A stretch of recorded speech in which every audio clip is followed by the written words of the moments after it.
Sesión ordinaria de la segunda sala del Tribunal Constitucional. Alegatos de admisibilidad, rol 9624.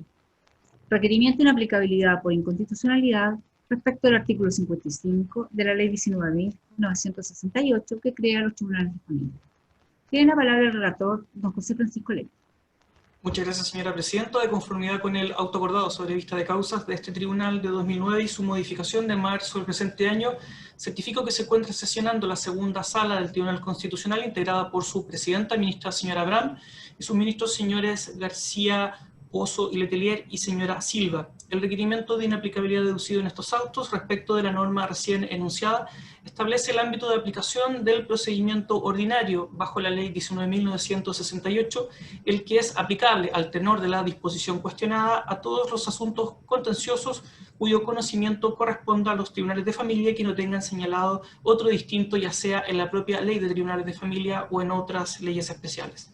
Este requerimiento de inaplicabilidad respecto de dicha disposición legal fue accionado con fecha 30 de octubre recién pasado por doña Graciela García Romo. Indica, haciendo alusión a la gestión pendiente en que incide dicha impugnación, que se tramita ante el primer Tribunal de Familia de Santiago demanda por relación directa y regular deducida por el señor Raúl Romo Valdivia en su contra en calidad de curadora de bienes que conforme fuera designada por el 25º Juzgado de Letras en lo Civil de Santiago de doña María Graciela Romo Rojas, adulta, mayor y discapacitada. En la demanda, explica, se solicitó régimen comunicacional, el que fue concedido por el tribunal, y refiere que, repuesto, este se le denegó lugar, lo que fue luego confirmado por la Corte de Apelaciones de Santiago. Indica la requirente que excepcionó de incompetencia del tribunal en razón de los artículos 1, 8 y 55 de la Ley de Tribunales de Familia, excepción que fue dejada para ser resuelta en la definitiva según proveído de julio del presente año. Agrega que luego de ser realizada audiencia preparatoria en septiembre de 2020, sin la concurrencia de la demandante por vía de mandato judicial, ignorándose la real voluntad del actor y escuchándose al curador ad litem designado, este relató contacto con la pupila de la requirente y señaló libre y espontáneamente, en 4 oportunidades, no querer ni desear ver a su padre. Dado lo expuesto, señala la requirente, se aplica en este procedimiento lo dispuesto en la Ley 19.968 a una demanda de régimen regular y directo, procedimiento de niños a un adulto mayor e interdicto por demencia. Luego hace alusión a la aplicación decisiva en dicha gestión pendiente de la norma que impugna. Señala que este precepto, esto es el artículo 55 de la Ley 19.968, es decisivo en la resolución del asunto, puesto que la gestión pendiente, esto es un juicio en tramitación de régimen de relación directa y regular de un adulto mayor y discapacitado, será rechazada o acogida según si el precepto impugnado es aplicado o no en dicha gestión pendiente. Y finalmente, analizando el fundamento plausible y detallando el conflicto constitucional que supone la aplicación de la norma en la gestión pendiente, señala precisamente que dicha aplicación produce efectos contrarios a la Constitución. Indica a foja 5 que la situación narrada de que el tribunal hubiera dejado para la definitiva la resolución de la excepción de incompetencia es inconstitucional.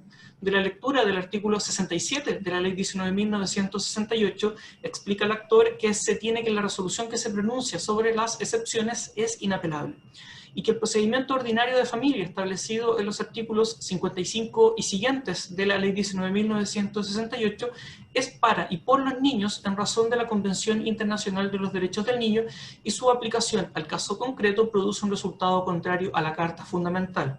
No es así un procedimiento adecuado para un caso como el que constituye la gestión pendiente. Los niños, refiere la actora, en el procedimiento de régimen regular, aunque sujetos de derecho, están bajo una tutela legal imperativa que los obliga a obedecer lo que la judicatura y los adultos responsables y padres a su respecto fallen o acuerden, porque existe un bien jurídico protegido, que es su interés superior, el que se debe resguardar aun cuando, siendo oídos, el resultado no sea lo que aparentemente quieren o deseen para sí, ya que indica la actora a foja 6, el derecho a ser oído no es vinculante y por su edad requieren el soporte o intervención judicial para salvaguardar su derecho de comunicación con sus progenitores.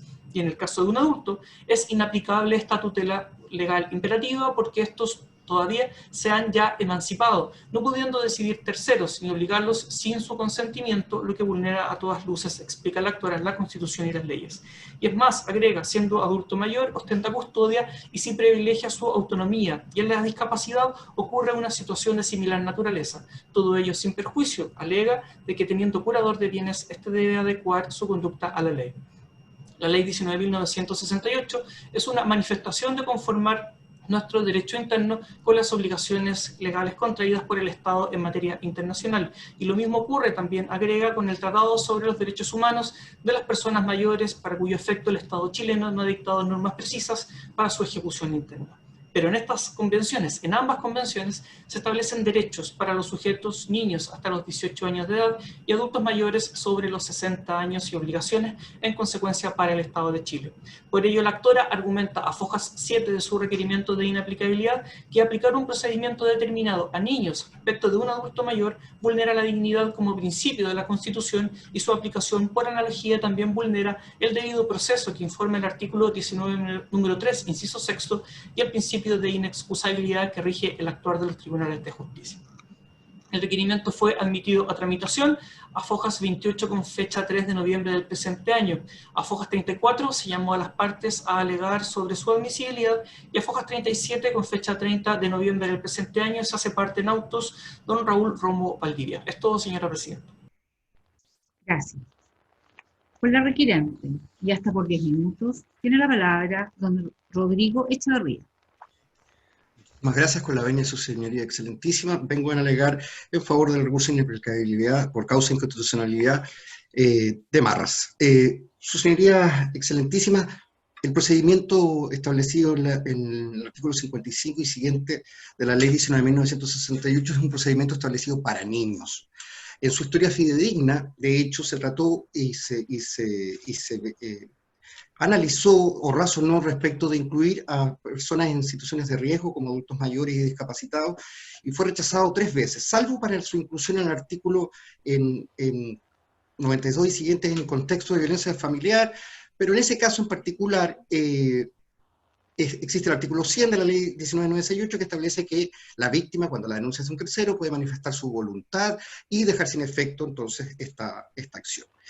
En efecto, su señoría excelentísima, este procedimiento es vulneratorio a la Constitución porque vulnera los siguientes principios que voy a pasar a relatar. Primero, la dignidad. La dignidad, establecida en nuestra Constitución como principio fundamental y primario, se violenta prácticamente en todo lo que yo les voy a expresar. Pero fundamentalmente cuando se aplica respecto de un procedimiento de niños a un adulto, se pierde esta tutela imperativa que el señor relator ha referido, pero además se malentiende lo que es el régimen regular y directo que está establecido en la Convención Internacional de los Derechos del Niño, no en otros tratados, respecto del padre o madre no custodio respecto del hijo, pero define al hijo como niño hasta los 18 años de edad. En este caso estamos hablando de una persona adulta mayor y discapacitada. Existen varias diferencias respecto del procedimiento de niños o el procedimiento ordinario de familia respecto de un adulto. Por ejemplo, el derecho a ser oído. En el caso de los niños, aunque no es vinculante, pueden ser oídos. En el caso de un adulto no pueden ser oídos porque no está establecido el procedimiento. De hecho, en esta causa, el curador tuvo una entrevista vía Zoom con la pupila y ella le refirió 4 veces que no quería ver a su padre ni a sus hermanos. 4 veces. Y su voluntad no ha sido respetada. También lo hizo en la causa F10-255 del año 2018, seguida en el Centro de Medidas Cautelares, causa por violencia, que interpuso también la contraria y que fue rechazada en primera y en segunda instancia. A través de la Oficina de Buen Trato del Adulto Mayor, la dupla psicosocial también lo hizo, también manifestó y dijo no querer tener relación con terceros. Esta señora está diagnosticada por el profesional Jonathan Baylis, quien es además el subdirector del Hospital Horvitz, y ella se encuentra en el tope de los medicamentos, posee esquizofrenia afectiva, y por lo tanto está diagnosticada en no tener contacto con terceras personas que la puedan alterar, porque eso la podría descompensar e incluso causarle la muerte. Entonces estamos hablando de una situación de riesgo grave e inminente que debe ser cautelado. Entonces existe una desigualdad ante la ley, porque los niños tienen un derecho y los adultos mayores y discapacitados pareciera que no lo tuvieran. Y eso nos lleva necesariamente a las convenciones internacionales sobre la materia. La Convención sobre la Discapacidad y la Convención de los Derechos Humanos de las Personas Mayores, que señalan que estas personas, los sujetos de riesgo, tienen algunos derechos que deben ser respetados. Por ejemplo, su autonomía y voluntad, la seguridad y vida en un ambiente propio y que no puede ser afectada bajo ningún respecto, incluso considerando violencia cualquier acto que altere su integridad física o psíquica, como es el caso con este hostigamiento, porque también existe una querella criminal con resultado cero respecto de maltrato de persona adulta. También se le garantiza el consentimiento expresado libre y soberano y espontáneo cuando la patología lo permite. Todos estos derechos, que son derechos que a través del artículo 5 de nuestra Constitución están garantizados, no están siendo respetados y no se respetan en un procedimiento que está hecho para niños. Y eso afecta necesariamente el debido proceso, porque el debido proceso nos garantiza un procedimiento justo, previamente determinado, donde yo conozco las reglas en las cuales me voy a jugar y conocer, y eso aquí no existe, no existe. No existe porque este procedimiento está establecido solo para niños. Y se nos invoca el principio de inexcusabilidad. Y el principio de inexcusabilidad el tribunal lo lee mal, puesto que reclamar la acción judicial en forma legal y en los negocios de la esfera de su competencia, sí podría fallar. Pero ocurre que los artículos 6 y 7 de la Constitución Política del Estado establecen que los órganos del Estado deben actuar dentro de las esferas de sus atribuciones y no pueden arrogarse competencias que no estén específicamente decretadas por ley. Por lo tanto, estamos en un procedimiento que es verdaderamente una comisión especial, que no se encuentra determinada y que afecta gravemente los derechos de la pupila adulta mayor, como he señalado, diagnosticada médica. Y no es reprochable a mi representada que el Estado no haya dictado normas pertinentes o particulares a su respecto, porque el procedimiento en sí, su señoría excelentísima, se transforma en una forma de violencia y vejamen a su integridad física y psíquica, porque debe someterse a pericias, porque debe someterse a informes médicos, ya tuvo que tener entrevistas con el curador, y su propia autonomía está siendo violentada. Estamos hablando de la dignidad, la libertad, la igualdad, un trato justo para las personas mayores, de aquello estamos hablando. Pero además existe, ya que mi representada, a la luz del artículo 340 del Código Civil, designada curadora por el 25 Juzgado Civil de Santiago, sentencia que se encuentra ejecutoriada, donde se realizaron los informes médicos de rigor, los informes del Servicio Médico Legal, la entrevista que también debe tener necesaria para poder declarar la interdicción, ya también declaró que no quería ver a su padre y a sus hermanos por una serie de problemas que tuvieron en el pasado. Existe un procedimiento en el Código Civil que está en los artículos 539 y siguientes en relación a la remoción del curador o el tutor.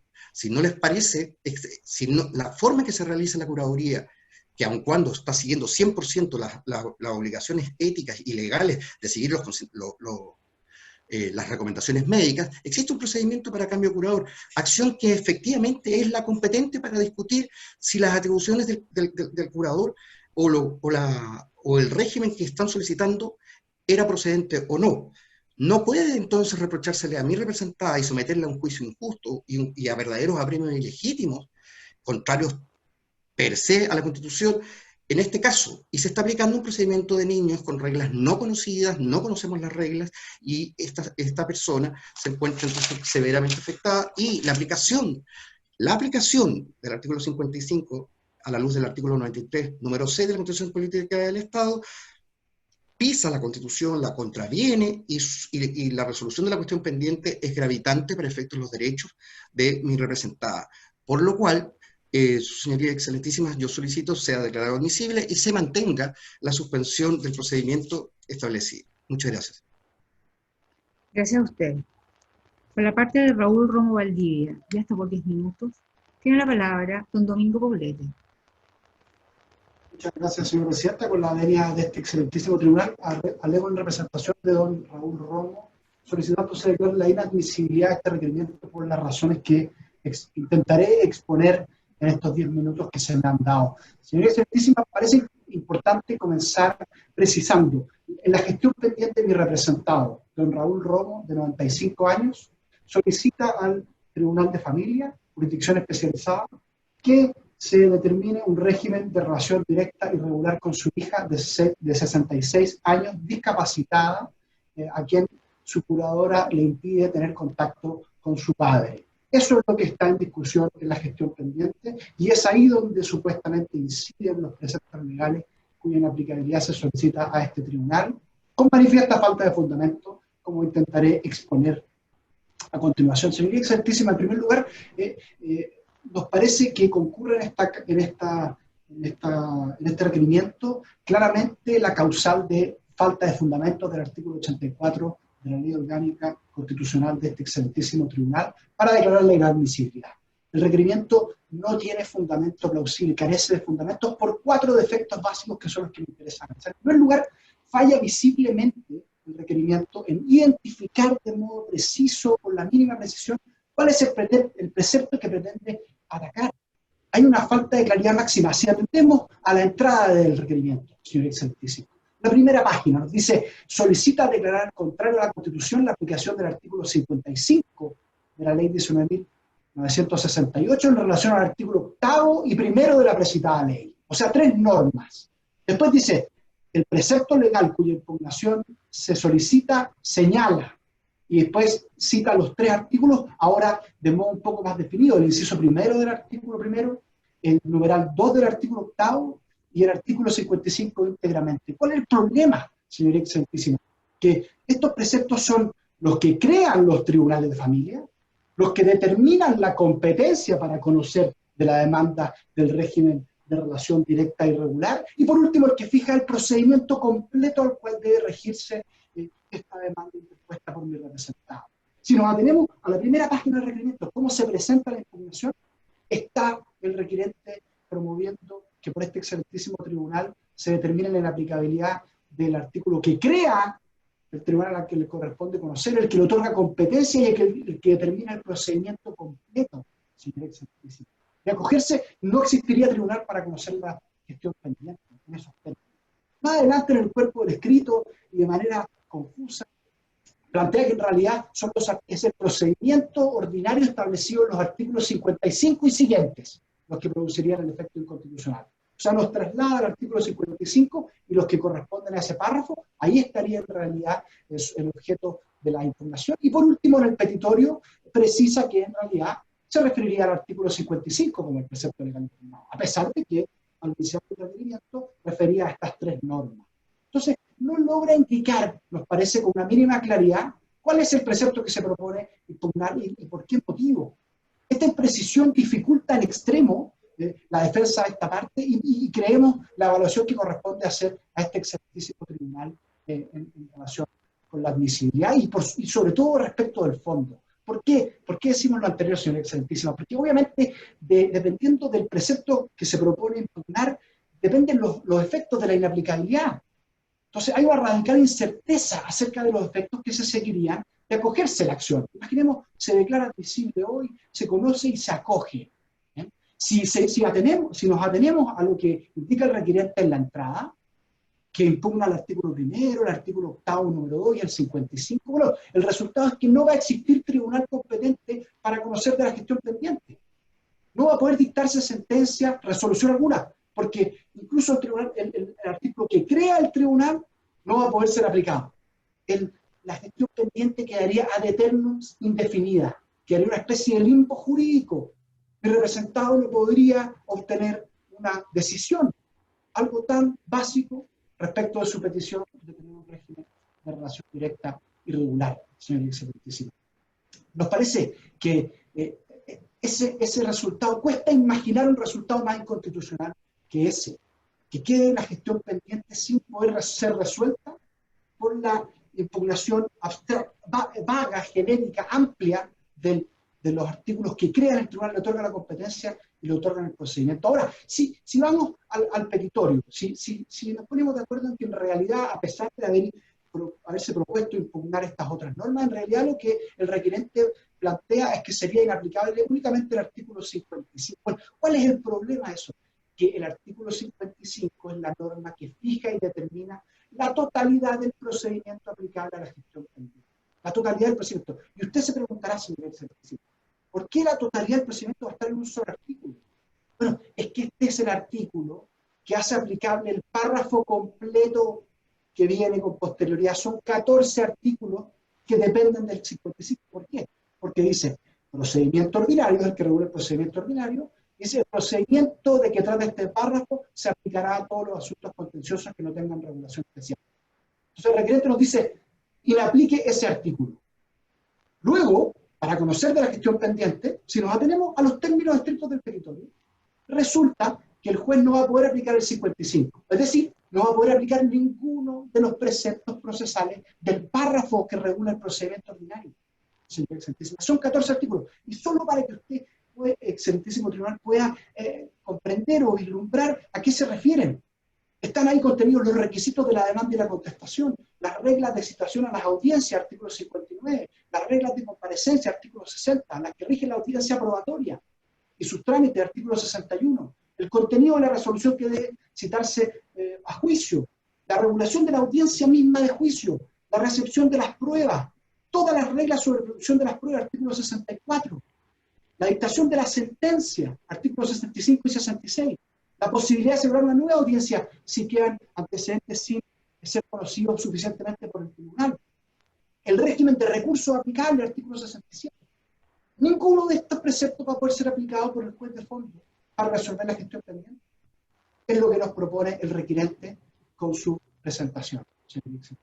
Privar de todo el procedimiento completo, toda la arquitectura procedimental que el legislador diseñó para este tribunal especializado, para que pueda conocer de los asuntos que se someten a su competencia, no va a poder ser aplicado en este caso. Nos parece que aquí se verifica la causal de inadmisibilidad propia y que ha sido aplicada en múltiples ocasiones por este excelentísimo tribunal, consistente en que no se puede pretender aplicar un sistema completo, una estructura procesal. Un sistema completo pretende ser impugnado por el requerente en este caso, sin dar fundamento, a lo que me referiré en un segundo.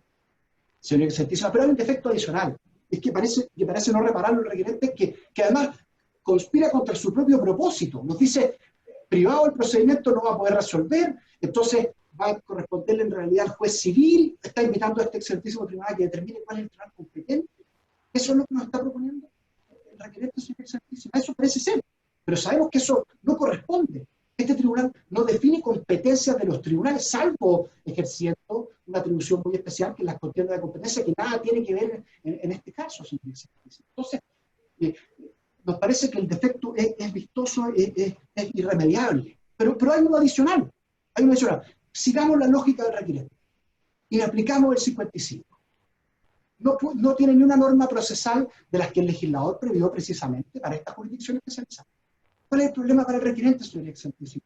Que hay una regla especial en el artículo 27, ¿bien?, a propósito de las reglas generales, en el título del procedimiento, que tiene normas supletorias. En todo lo no regulado por esta ley, nos dice el artículo 27, será aplicable el Código de Procedimiento Civil, y en lo que sea incompatible con los principios de este procedimiento, que es muy especial. Corresponderá al juez determinar cómo se practican las actuaciones. Entonces, sigamos la lógica del requerimiento. Y le aplicamos el 55. No hay ni una norma procesal que se aplique, por absurdo que parezca. Bueno, de todos modos, el juez, para resolver la gestión, va a aplicar el artículo 27. Está obligado a aplicar el artículo 27, rige en estos procedimientos el principio de actuación de oficio. El juez debe llevar la causa hasta la determinación. Eso es lo que está en juego, señor excelentísimo, en este caso. Dictar una sentencia que resuelva la petición tan básica del representado de poder ver a su hija, con quien no tiene contacto hace 7 años porque se lo han impedido. Señor excelentísima, ni aún siguiendo la lógica y aplicando lo que solicita el requerente, se cumple cuál parece ser su objetivo, que es que el tribunal no pueda conocer. Va a poder conocer igual, solo que de forma mucho más compleja. Va a tener que ir resolviendo a cada caso si aplica el Código de Procedimiento Civil y si no, discrecionalmente, qué actuación corresponde aplicar. Discrecionalmente. Nos parece que eso lo pone incluso en una situación peor de la que está a su juicio.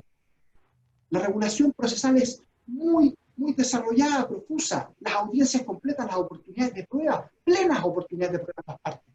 Él pretende reemplazar eso por la aplicación del Código de Procedimiento Civil, que no va a calzar con la estructura lógica de estos procedimientos. Y además, discrecionalmente, que el juez tenga que ir resolviendo cómo desarrolla las actuaciones en aplicación del artículo 25. señor excelentísimo, me parece que lo único que hace es entorpecer el ejercicio de la función jurisdiccional especializada. Si es para niños o es para adultos, el precepto lo que dice, el derecho y el deber de los padres a tener relación y contacto directo con sus hijos. Esa es la norma que se solicita en la demanda. Si es de niño o no corresponde al adulto mayor, le corresponde resolverlo al tribunal especializado que tiene la competencia, las características, los conocimientos, la experiencia en esta materia. Se le está solicitando que sea este excelentísimo tribunal quien resuelva la competencia, si debiese ser el tribunal de familia, el tribunal civil. Solicitamos que se declare inadmisible este requerimiento para que pueda el juez especializado ejercer la función que le encomienda la Constitución de resolver acerca de si es competente o no incompetente en el incidente que planteó el mismo requerimiento. Plantear la incompetencia debe resolverla el propio tribunal. No le corresponde al excelentísimo Tribunal Constitucional ir definiendo la competencia de los tribunales, como es lo que se solicita en este caso. Por esa razón, señoría excelentísima, y atendiendo especialmente a la edad de mi representado, a la urgencia con que debe resolverse este procedimiento ante la jurisdicción especializada, solicito se declare inadmisible el requerimiento, se alce la suspensión y pueda tener lugar la audiencia de juicio que está programada para el día subsiguiente, por la urgencia y lo delicado que se discute ahí, y por el carácter humano presente en esa discusión, señoría excelentísima. Por esas razones, solicito se declare inadmisible el requerimiento. Muchas gracias. Gracias a usted. Señora ministra, señores ministros, ¿tienen preguntas a los abogados? Ministro Letelier. Gracias, presidenta. A ambos abogados, se ha impugnado, como ha señalado el abogado requerido, todo el procedimiento de lo que son los juzgados de familia. Yo quisiera ver si aquí se está discutiendo el derecho al juez natural o se está discutiendo la competencia misma. Eso quisiera que nos pudieran aclarar. Gracias. Tiene la palabra abogado Echeverría. Muchas gracias, señora Presidenta, muchas gracias por la pregunta. Lo que se está discutiendo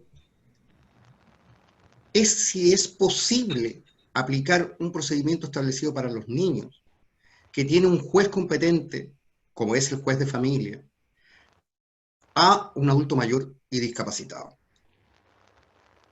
No existe norma que habilite para que se aplique el artículo 55 a un adulto mayor. Por lo tanto, se discute la competencia tanto natural, porque no está dentro del artículo 8º, que es donde se define la competencia de los tribunales de familia, pero también se discute, por defecto, la efectividad de ser este juez quien pueda decretar y fallar finalmente un régimen regular y directo que no existe respecto de una persona mayor. Como yo señalaba en mi alegato, solamente está establecido para los niños. Entonces, no existe la petición, o sea, no existe el derecho y por tanto no existe procedimiento para eso. Y este artículo 55 entonces es del todo inaplicable a una persona adulta y adulta mayor, en los términos que le señalo. Gracias, abogado Poblete. Muchas gracias, señora presidenta. Pareciera ser que la impugnación efectivamente busca ser amplia. Cuando el requerimiento, que es complejo comprenderlo por estos saltos lógicos que hacen y el cambio en el caballo de la impugnación, pero pareciera ser que impugna el procedimiento, pero con el objetivo de que el tribunal no pueda conocer. Eso es lo que en realidad está buscando. Pareciera ser que se solicita a este tribunal que de alguna forma declare que es incompetente. Sabemos que no puede hacerlo, entonces tenemos que tratar de ubicar cuál es el objetivo de la inaplicabilidad. El precepto del artículo 8º, número 2, dice las causas relativas al derecho y deber del padre o la madre que no tenga cuidado personal del hijo a mantener relación directa y regular. No dice niños. Entonces, el mismo abogado distinguido contradictor, don Rodrigo Echeverría, nos dice, no hay norma que permita, bueno, si hay norma, no hay norma, ¿cómo se interpreta la norma? Le corresponde al juez de fondo. Si no hay norma, el juez de fondo lo declarará. ¿Qué es lo que se pide aplicar si no hay norma? Entonces, por eso es que creemos que no calza el requerimiento de inaplicabilidad. Es una especie de traer a esta sede lo que el requirente intentó discutir ante el juez especializado, después a la Corte de Apelaciones y probablemente cuando se resuelva en definitiva mediante el recurso de apelación. El juez de fondo dejó para definitiva pronunciarse acerca de la excepción de incompetencia. Ese es el estado procesal. Y lo va a resolver en la sentencia definitiva, si es o no competente, porque le corresponde. Gracias. Señora ministra, señores ministros, ¿preguntas? ¿Más preguntas? No hay más preguntas. Ha terminado los alegatos de admisibilidad. Muchas gracias.